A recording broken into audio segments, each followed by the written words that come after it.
Hi everybody, I'm Bree the Plant Lady checking in with another kind of concentrated garden tour now that we are in the second week of September, right here from my Zone 7 Central North Carolina garden. Now all week long we've been having this really weird kind of unsettled weather. It's been hot and humid but like super thick and randomly getting rain, and I'm in one of those moments right now where it's like you sort of need sunglasses, but you sort of don't. Oddly enough, it does feel like we've had like a significant season change, which I'm not prepared for at all. But the garden is definitely responding. The days are significantly shorter. You know, we're just a few weeks away from autumnal equinox, and then after that, well, we have more darkness than daylight. It's not my favorite time of year. But I thought that in this installation, I would give you an in-depth tour of all the different containers that I have growing, because all of the pots are rocking and rolling, and I've been tempted to want to undo a few just to get some cool season stuff started, but I've hesitated because, of course, want everything to look super good for the open garden. So let me turn the camera around so I can give you some up close and personal shots of all the different plants that I have growing in containers. So we're gonna start right here in the driveway with the live wall, and you can see that top variety, I put it up there on purpose. I know that that's a cultivar that notoriously flowers, and I figured I'd rather just have it at the top. It's been great for pollinators. Again, I don't think coleus flowers are all that pretty. I think there's some breeding work that could be done to make these blooms a lot showier than they are. But the rest of the wall is rocking. It looks great. I'll say the Plectranthus at the bottom did not meet my expectations. Usually that is so vigorous, and probably it's just stayed a little bit too wet from the gravity of the water flowing all the way down. But this middle section is everything I dreamed it to be. And I need to do a video just on rice, but I'm gonna go ahead and address some of the rice stuff right now because it's right here. So you can see this black Madras is in its flowering stage. And you can see how this is wind pollinated. There's a little breeze right now.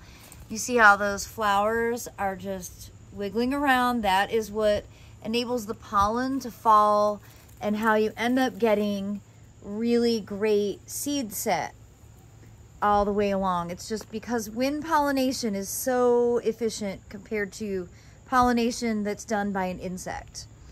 So here we've got the Rex rice that was potted on this side.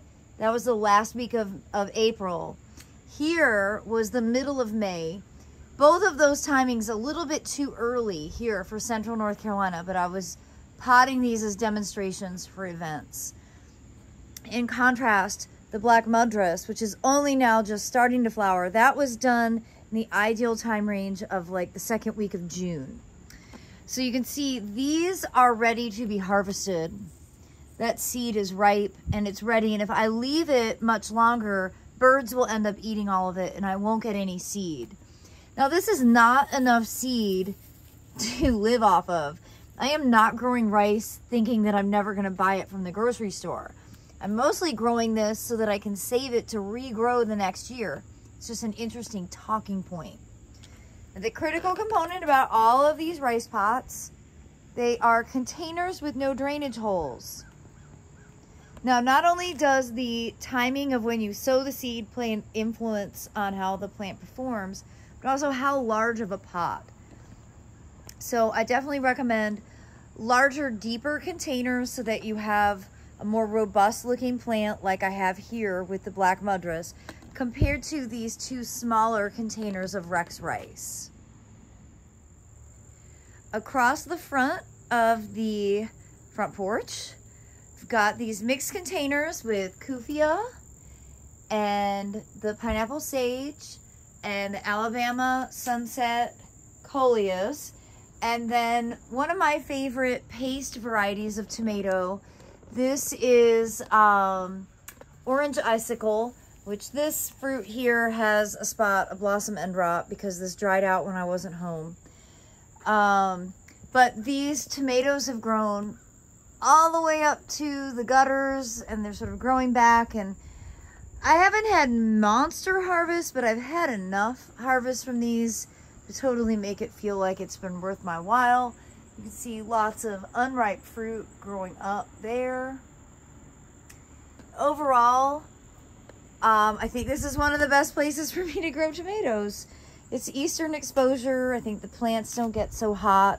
It's easy access to water. Look, there's a hose right there. And, well, I can pay attention to them, and I recognize when they're dry, and I see when there's ripe fruit, and all of that plays a really important role in successful container gardening. Now, over on this side, the coleus is like completely taken over this pot, but this is the Snowy Bell strawberry that is doing quite well, though it's getting a bit shaded out, and I plan to take this out of the container this year and divide it. But you can see it is actively setting fruit.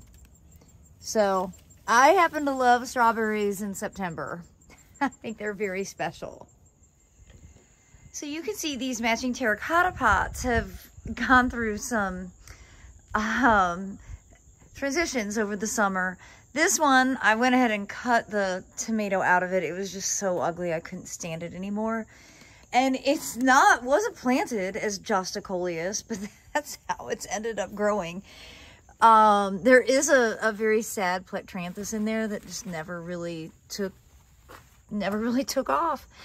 So that coleus is pretty amazing. And over here, the basil is doing really well. It's very conveniently placed. It's only now starting to put out flower buds, which I'm still plucking off. Though Lord knows I have enough pesto frozen and enough dried basil stashed in my pantry that I don't actually need to keep harvesting basil at this stage. I'm a little disappointed with how the sweet potato is done here in this pot, but oh well, that's just how it goes. So an area I don't always show, our garbage can bed, but I wanted to give you all an update on these hanging basket blueberries, which have done quite well.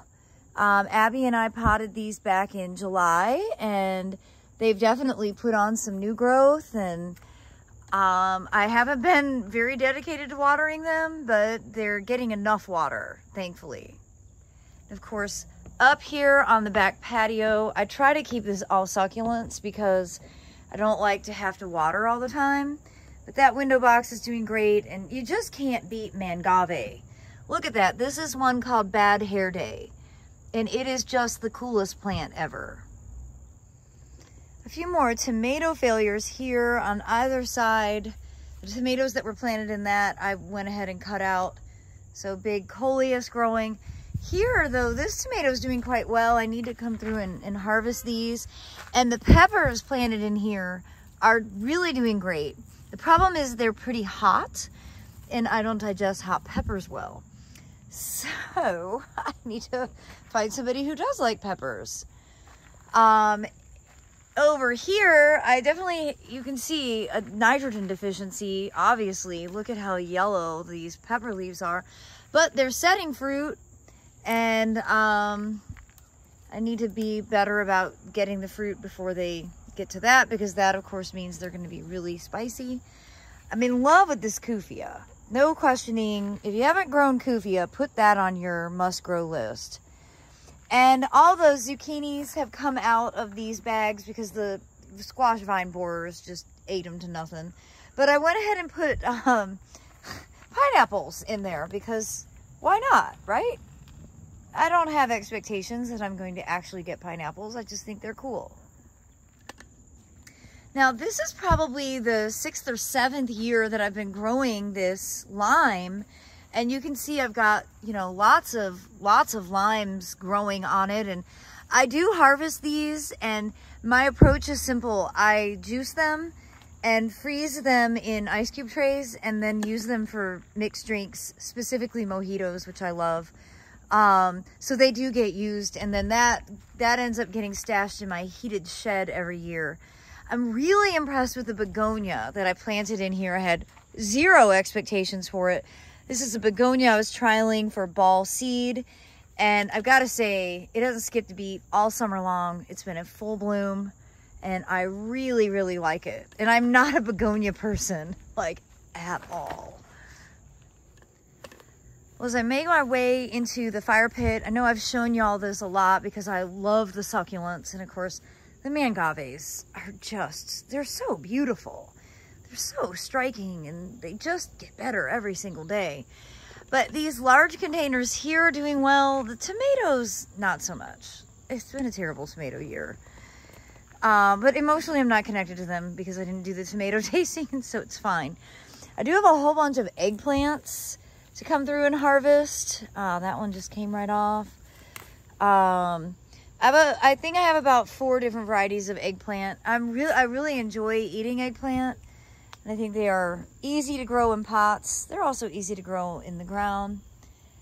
The peppers are producing a lot over here. I sent some people out on Labor Day. We were having a little party to just harvest a whole bunch of peppers. They came in with massive amounts, and they missed the peppers they were supposed to harvest, which were these green peppers.